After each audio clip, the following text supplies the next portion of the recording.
오신 여러분들을 주님의 이름으로 환영하고 축복합니다. 옆에 분과 인사를 나눴으면 좋겠습니다. 반갑습니다. 잘 오셨습니다. 은혜 많이 받읍시다. 네, 이 시간 우리 함께 주님 앞에 그 소망 되신 주님을 찬양하며 나아갑시다. 함께 박수 치면서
유일한 삶의 이유 되신 그 주님 앞에 잠잠히 나아갑시다. 주 품에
함께 고백하며 나아갑시다. 하나님의 은혜 나를 지으신 이가 하나님,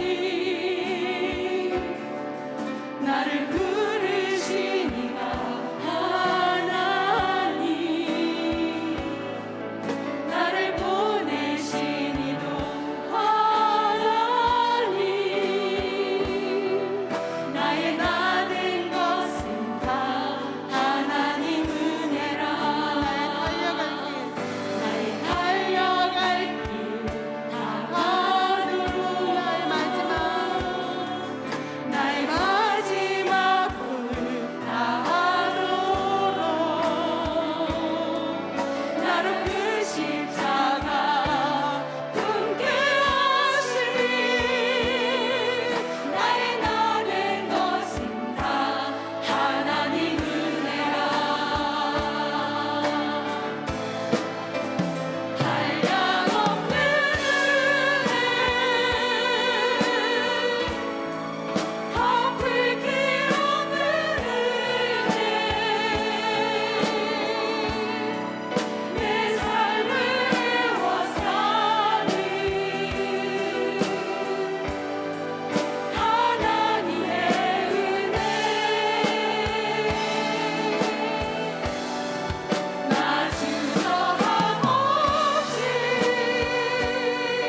주시옵소서. 함께 기도하며 나아갑시다. 하나님 아버지 감사합니다. 우리를 인도하시고 우리의 모든 것들을 주관하시는 하나님을 감사드립니다.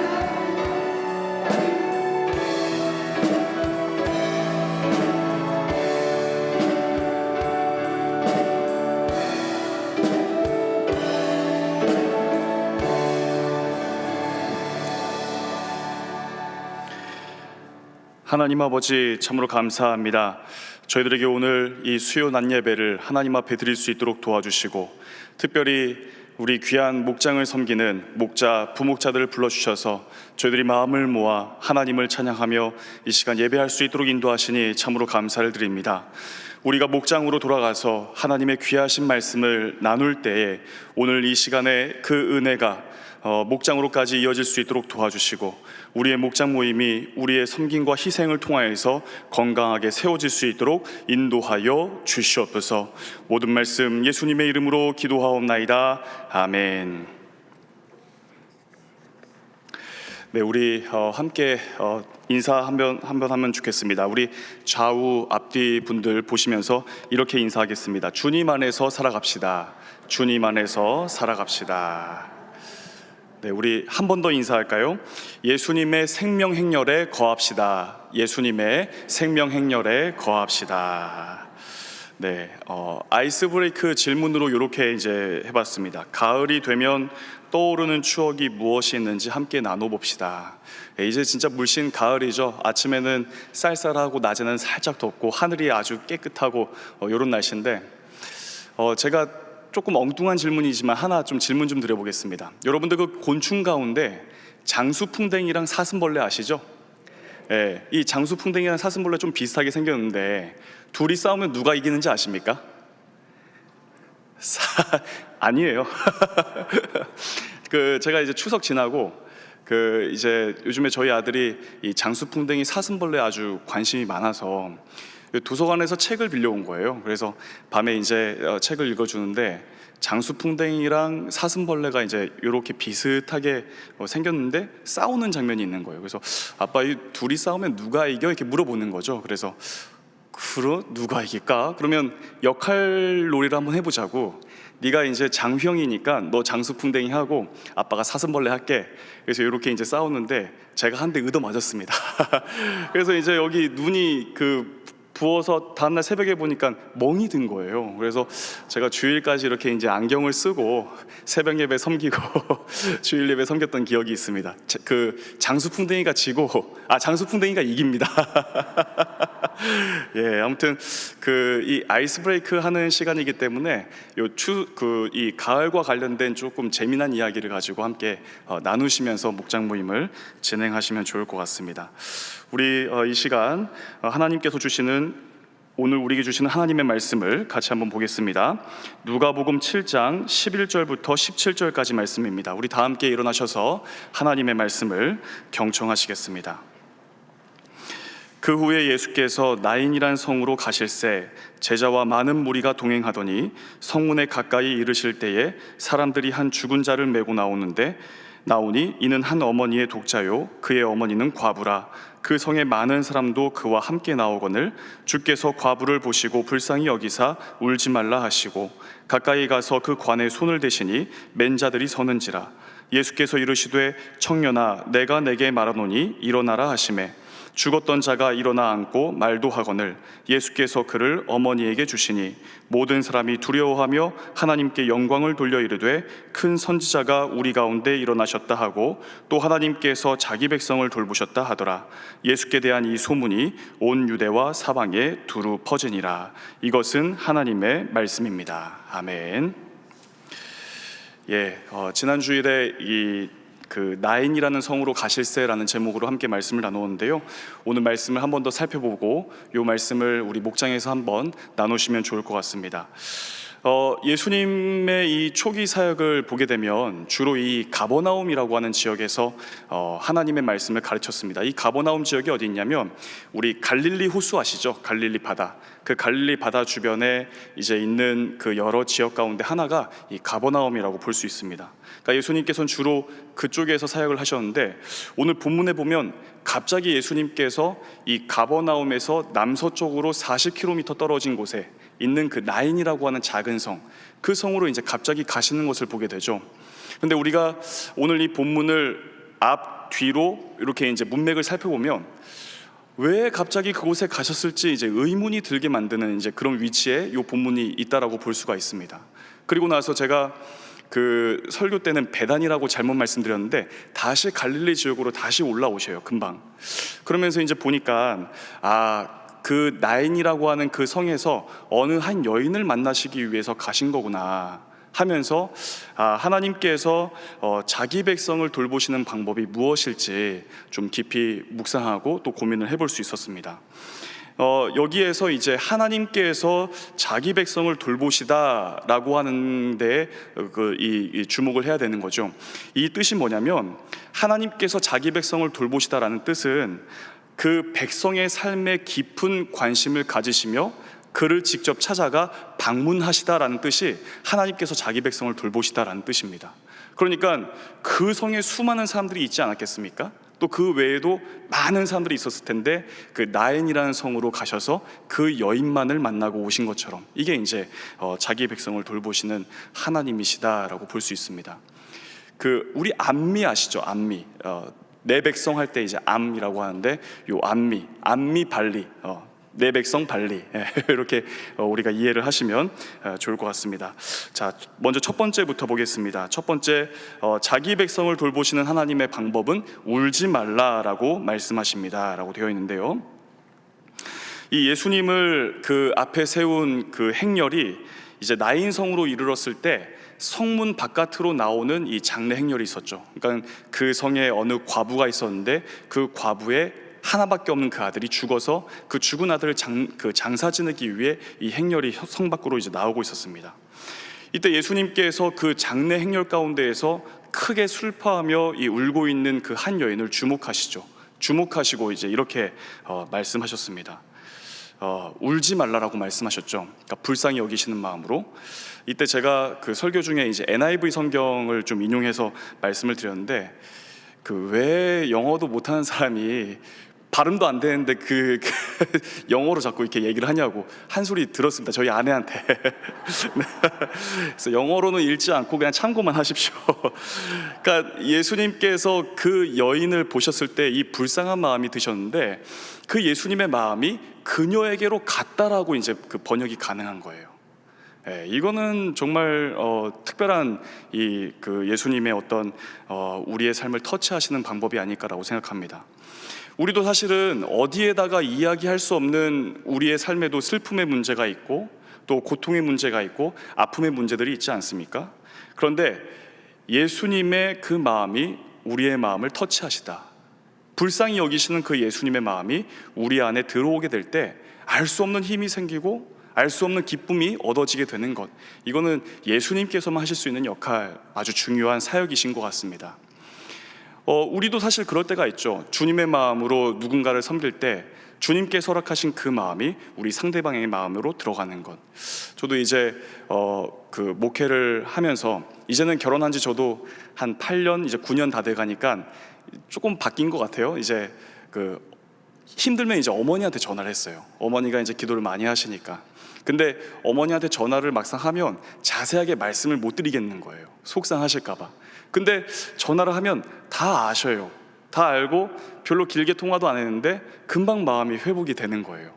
하나님께서 어머니를 통해서 제 마음을 만지시는구나, 이제 그 생각이 들었죠. 요즘에는 저희 아내가 좀 그런 역할을 많이 합니다. 사실은 제가 이제 처음 그 사역을 할 때, 그때 이제 전임 전도사였고 나이가 28이었습니다. 그때 이제 여러 이제 뭐 40대, 50대 가까운 그 부목사님들 많이 계셨는데 거기 교회 담임 목사님께서 저한테 교구로 한번 섬겨봐라 하고 교구로 맡겨주셨어요.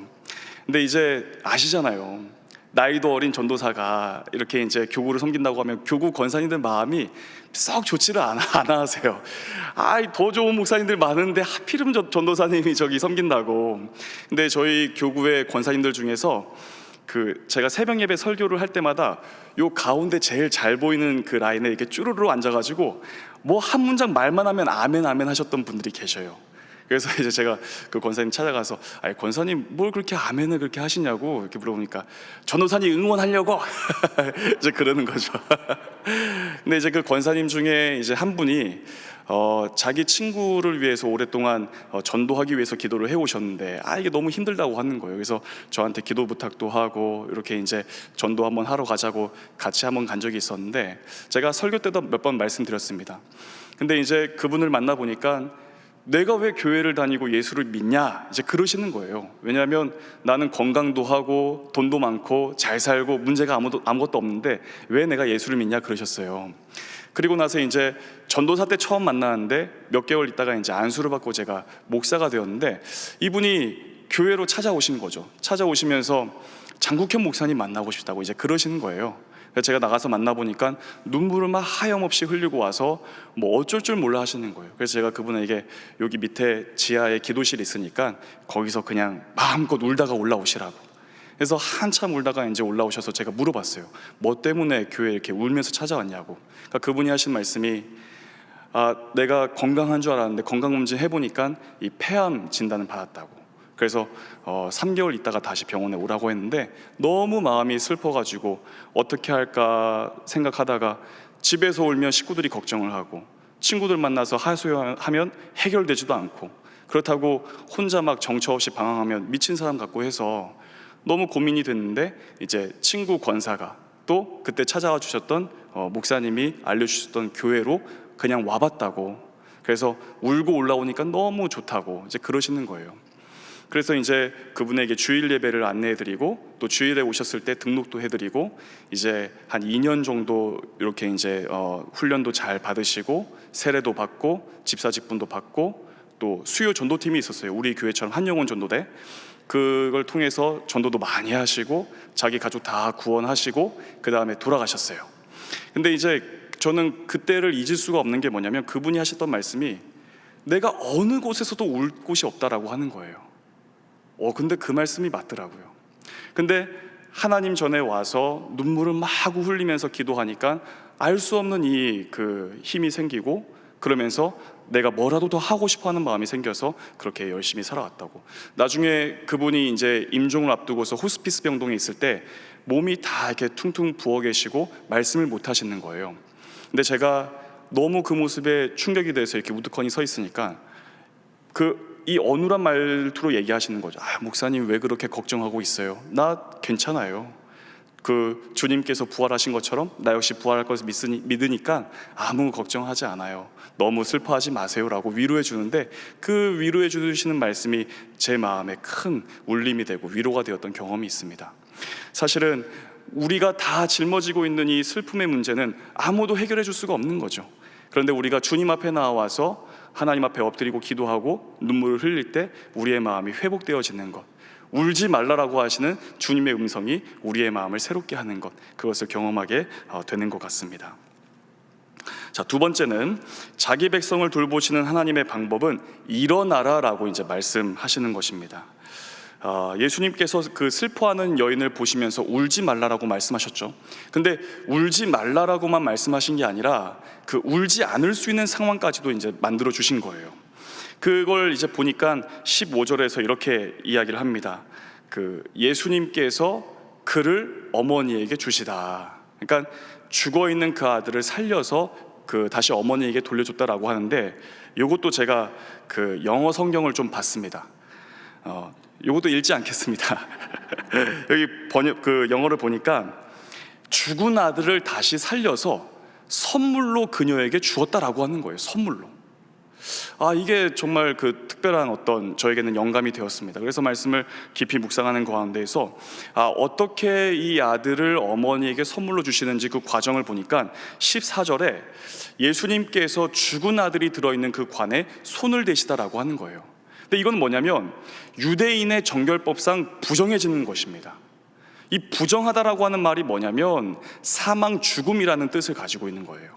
그러니까 이 죽은 시신이 들어있는 거기에 손을 대면 나도 부정해져서 이 죄를 씻어야 되는 상황이 되는 거예요. 그런데 예수님은 거룩하신 분이 아니겠습니까? 그러니까 주님이 그 관에 손을 대시면서 스스로가 부정해지신 거예요. 다시 말하면 그 죽은 시신의 부정을 자신에게로 전가시키신 거죠. 그러면서 그 죽은 시신을 향해 일어나라 말씀하시고 그를 살리셔서 어머니에게 선물로 주시는 이 모습을 우리가 볼 수 있었습니다. 이건 뭐냐면 영원히 죽을 수밖에 없는 우리를 살리시는 그 방법과 아주 같다라고 볼 수 있습니다. 우리에게 있는 이 영원한 죽음의 문제, 우리 스스로는 해결할 수 없지 않습니까? 근데 예수님께서 그 죄의 문제를 해결하시기 위해 십자가를 짊어지셨는데 그저 짊어지신 게 아니라 우리의 죄의 문제들, 이 부정함의 모든 문제들을 다 짊어지시고 예수님이 십자가에 달리셨다라고 하는 거예요.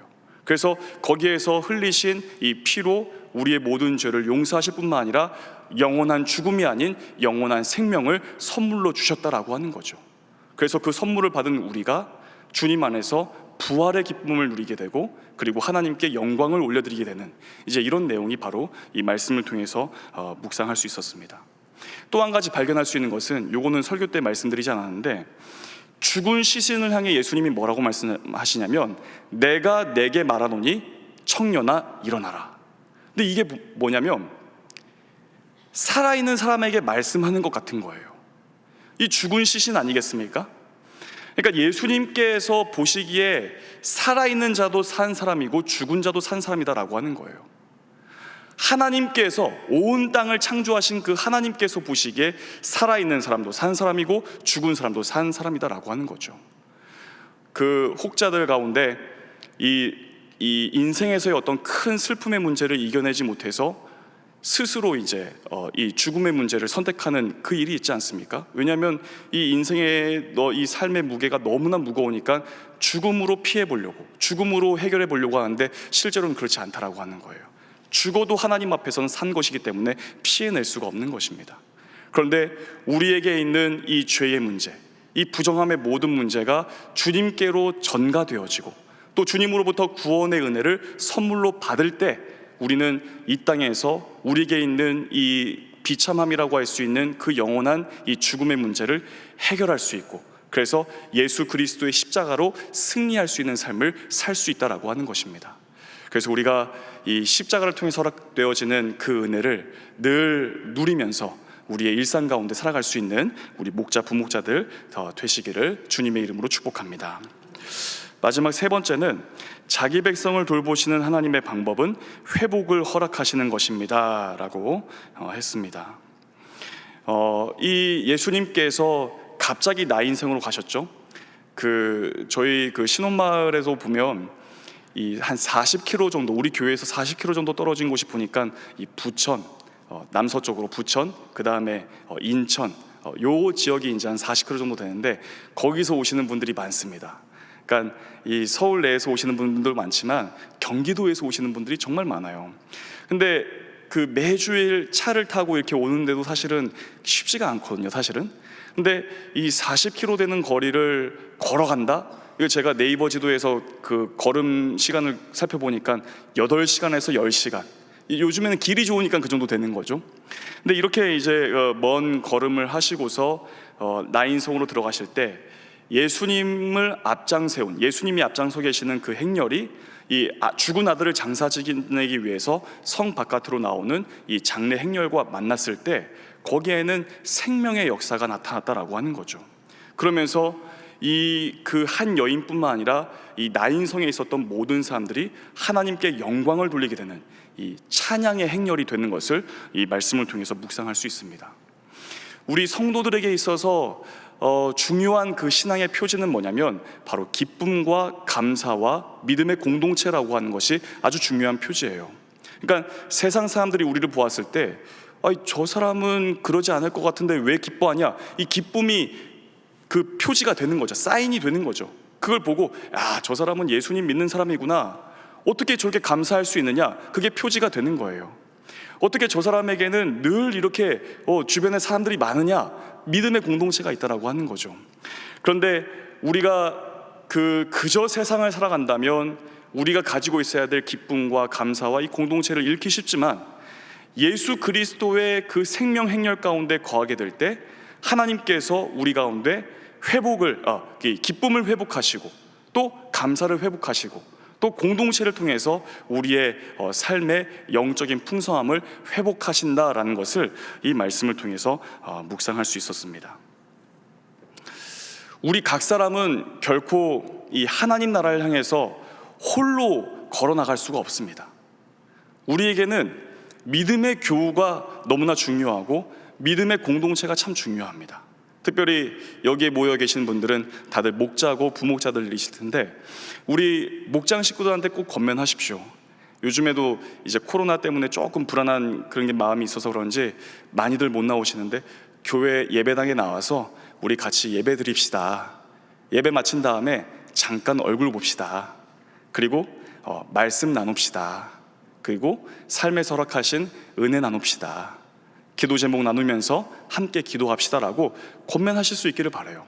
그래서 그 모임을 해나가면서 우리가 섬겨가는 거죠. 그러면서 그저 목장 식구가 아니라 우리 어깨 위에 세워내는 겁니다. 그래서 나와 같은 목자로 세워내시고, 나와 같은 일꾼으로 세워내시고, 정말 나와 같은 믿음의 훌륭한 동력자가 되어서 정말 수많은 영혼들을 품어낼 수 있는 우리 공동체가 되도록 기도하는 마음으로 목장을 섬겨가시면 좋겠습니다. 그럴 때 우리 이 공동체가 함께 뜻을 모으고 마음을 모아서 하나님 나라를 향한 그 걸음이 더욱더 힘찰 수가 있는 것이죠. 그래서 이 사실을 기억하면서 우리 목장 모임을 잘 섬길 수 있는 우리 동안교회 모든 목자님들 또 부목자님들 다 되시기를 주님의 이름으로 축복합니다. 제가 지난 주일에 설교 마치고 조 앞에 서 있는데 이 마스크를 끼고 있었지만 다들 이렇게 기뻐하시면서 나오는 모습이, 그래서 왜 그렇게 기뻐하실까 했는데 예배 시간이 엄청 일찍 끝났더라고요. 그래서 오늘도 보니까 한 목사님이 한 30분까지 하라 그랬는데 10분밖에 안 됐습니다. 그래서 하여간 그 마을 모임도 잘 하시고 또 그 교제도 잘 하시고 그렇게 하시면 좋겠습니다. 목사님 나오셔서 광고 말씀 전해주시겠습니다. 네.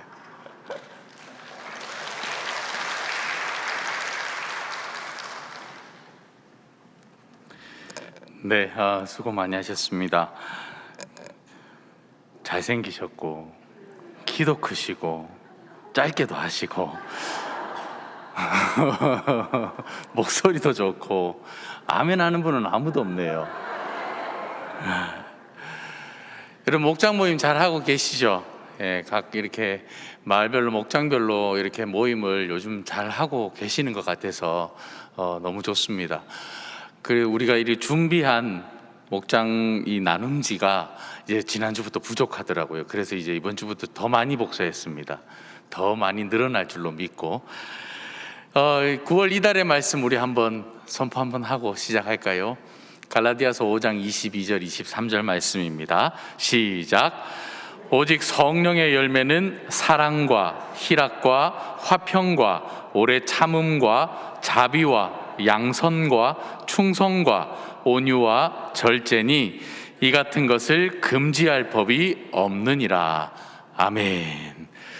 세례 입교 예식 준비하고 있습니다. 세례 입교 예식 기독교인이라면 그저 가장 중요한 예식 가운데, 우리 기독교에서 가장 중요한 예식 가운데 하나가 세례 입교 예식입니다. 여러분 목장 식구들 가운데 세례 입교를 받지 못하신 분이 계시다면 여러분들 꼭 말씀해 주셔서 이번에 세례 입교를 받을 수 있도록 도와주시면 감사를 드리겠습니다. 우리 동안교회 등록한 지 6개월이 지나면 됩니다. 6개월이 지나고 새 생명 풍성한 교회 생활을 이제 수료하시면 누구라도 세례를 받으실 수가 있습니다. 지난주에 보니까 성당에서 세례 받고 이렇게 오신 분도 계시더라고요. 그래 입교 신청을 했습니다. 성당에서 세례 받으신 분들도 우리 기독교로 개신교로 오면은 입교를 신청하셔서 입교를 받으시면 되니까 여러분도 꼭 챙겨주시기 바랍니다. 양육반 모집하고 있습니다. 양육반은 모교반, 토요반 진행되는데요. 10시 반, 모교반은 오전 10시 반, 그리고 주중에 직장 생활 하시느라서 주말밖에 시간이 안 되시는 분 토요반 오전 9시 이렇게 준비되어 있으니까 여러분 양육반도 많이 신청해 주시기 바랍니다. 사역론도 진행됩니다. 10월 10일부터 한 주간 온라인으로 진행되니까요. 이번에 많이 들으시면 좋을 것 같습니다. 재직부서 2022년 사역보고 및 제안서를 받습니다. 올 한 해 동안 사역한 내용들 이제 정리해 주시고, 그리고 내년도 또 제안서를 제출해 주시면 저희가 잘 활용해서 내년 이제 정책당에 준비를 해서 내년도 전체적인 사역을 준비하도록 하겠습니다. 담임 목사님께서는 지금 이걸 놓고 지금 계속해서 기도하시면서 준비하고 계십니다. 제가 요즘 하루에 목사님하고 한 2번은 통화를 하는 것 같아요. 아침 저녁으로 이제 문안 인사도 드리고, 또 오늘 하루는 어떻게 지내셨는지 이런저런 대화를 많이 나누게 되는데, 여러분들 기도를 많이 해주셔서 목사님은 조금씩 좋아지고 계십니다. 그러니까 이제 요일마다 좀 다른 것 같아요. 어떤 날은 좋았다가 또 어떤 날은 안 좋았다가, 그러면서 지금 이렇게 쉼을 누리시면서 또 연구도 하고 계시는데, 여러분 목사님 위해서 계속해서 기도 많이 해주시기 바랍니다. 금요 심야 중보 기도회 있습니다. 금요 심야 중보 기도회 여러분 많이 나오셔서 또 교회를 위해서 또 목사님 위해서 함께 기도하는 시간을 가지면 좋을 것 같습니다. 제2권사의 원래회가 이번 주 금요일 9월 30일이죠. 저녁 6시 반에 진행됩니다. 권사인데 권사회에 안 나오시는 분이 2분 계시다 그러더라고요. 그 둘이 누군지는 모르겠습니다. 나구나 싶으면 오시면 됩니다. 금요일 저녁 6시 반에 여러분 이권사에 원래회 있으니까 꼭 참석해 주시기 바랍니다. 1만 번 동안 성도의 성전기도 계속 진행되고 있습니다. 2번 이상, 벌써 10번, 20번 하신 분도 계십니다. 너무너무 감사하고 좋습니다. 기도의 자리가 여러분 빠지지 아니하도록, 저 자리가 빈자리가 되지 아니하도록 여러분 계속해서 참여해 주시고, 또 안 하신 분들 우리 목장 식구들에게 말씀해 주셔서 함께하면 좋을 것 같습니다. 오늘 목장 모임 다 끝나고 난 이후에 한영원 전도대 모임이 있습니다. 맞죠? 한영원 전도대 12시 12시 소예배 2실에서 모임을 가지니까요. 우리 한영원 전도대도 빠지지 마시고 함께 참여해 주시면 좋을 것 같습니다. 우리 각 마을별로 모임을 갖도록 하겠습니다. 수고하셨습니다.